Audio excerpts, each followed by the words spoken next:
Tak hanya Rizky Bilar dan DJ Una, Bareskrim juga akan periksa Ivan Gunawan dalam kasus DNA Pro.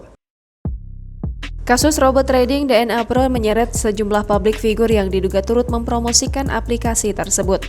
Satu di antaranya adalah desainer sekaligus artis Ivan Gunawan.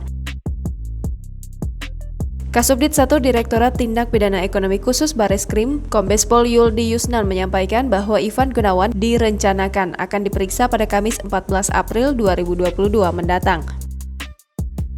Sementara itu, Direktur Tindak Pidana Ekonomi Khusus Bareskrim Polri Brigjen Wisnu Hermawan menyampaikan Rizky Bilar telah dijadwalkan untuk diperiksa terkait DNA Pro.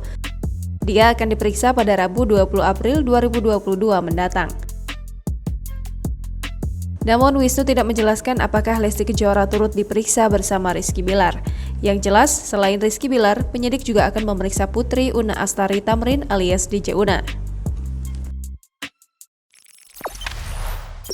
Jangan lupa subscribe, share, komen, dan like ya!